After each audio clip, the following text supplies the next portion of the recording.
So here's a little extra video to show how you can solve some of these issues that are coming in with this camera move scene. And as you can see, we have the scene that came in, and I put it in a project folder and I set the project. So I'm going to go make sure that my project is set to the right folder. And I had made a new folder, and I'm just going to make sure that that is set there.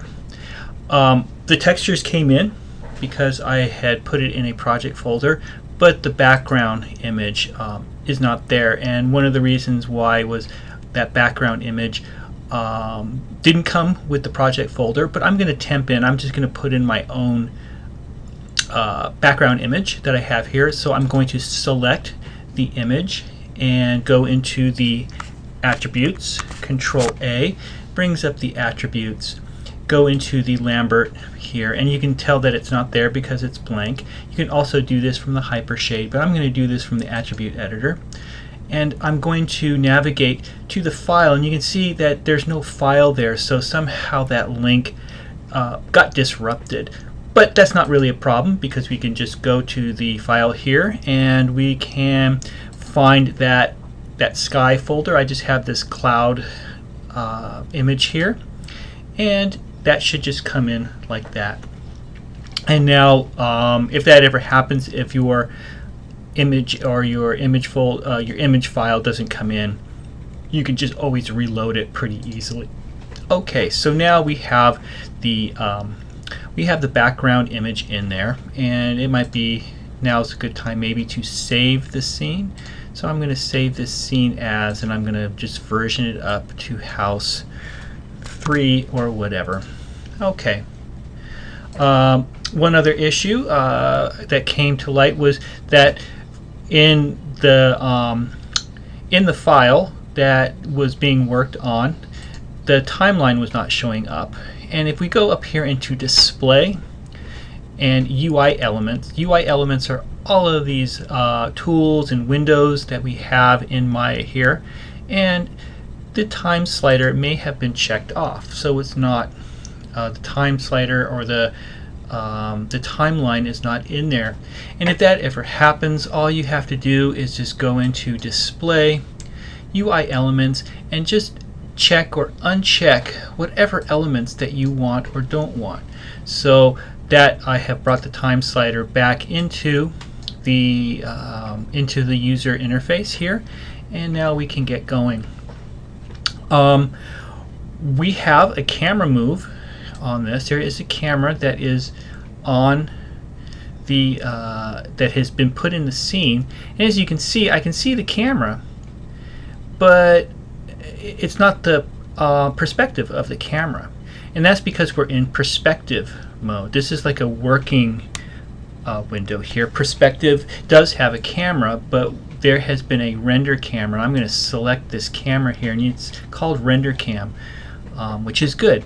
So what I'm going to do is I'm going to tap the space bar, oops, and get rid of that. I'm going to tap the space bar, and I'm going to go into one of my other panels here, one of my other view panels, and I'm going to go to panels in the viewport. Each viewport has a menu here, and I'm just going to choose this one here. I'll go to panels, perspective, and I'm going to select render cam, and this gives me the point of view of the camera. Okay, so I'm going to go back to frame 1 here, and now what I can do, and the perspective has the aspect ratio,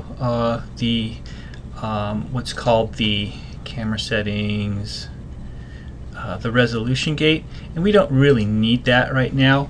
We don't need it on the perspective, but it would be nice to have it on the render cam. So I'm going to go in here and go into the render cam view, and I'm going to give it the resolution gate, and I can also make it overscan as well. So now this is what the camera is seeing, and then I can, in the perspective view over here, I can see the camera. I could actually select the camera, or I can select the curve here, but this is what the camera is actually seeing. So now if I were to scroll through the timeline, we can see that this is what's going to render, or this is what's going to be shown through the camera lens. Okay, now as you can see, now let's just look at it in the perspective that the camera has been,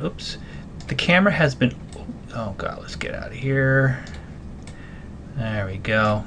The camera has been oriented to the curve line here, and it's been attached to that curve.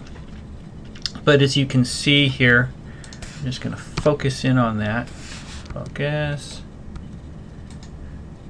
Why isn't that working? Come on. Well, anyway, it's not working, but we can see that it is pointed. It's not pointed or oriented along the path of the curve. So the way that we can adjust that is that if we select the camera, we go into the attributes, Control A, and then there's a tab in the attributes that's motion path that's attached to the camera. And just want to see if I can.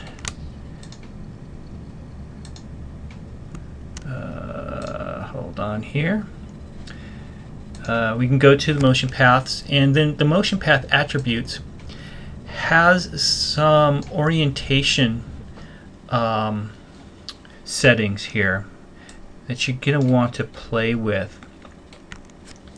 And the first is the front axis, and let's just make that Z and see what happens. Okay, so it oriented it to the Z, but as you can see that it's pointing the wrong direction, it's pointing behind. So I'm just going to check this inverse front, and now that camera is pointed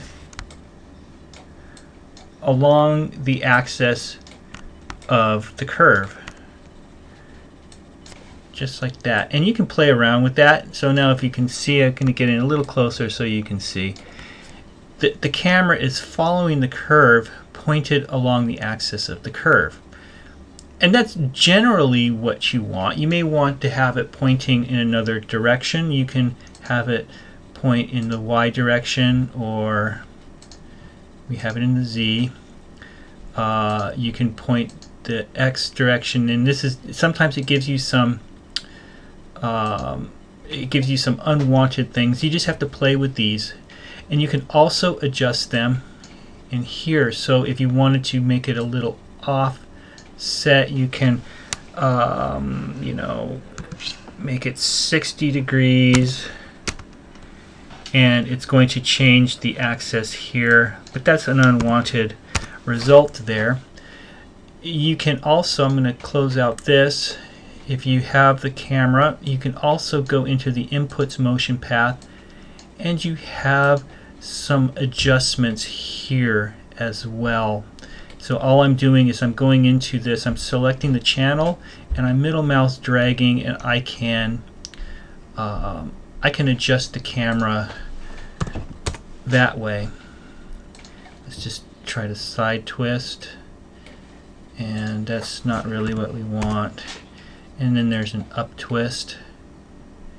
So the reason why this camera is moving in odd directions is because it's oriented. Oh, there we go. So the up, it says it's up twist, but it's actually side twist, and that's because it's been oriented to world, and the world has been switched around somehow. But it really doesn't matter. You can just eyeball it and see how you want that to work, and how you can orient that to the camera.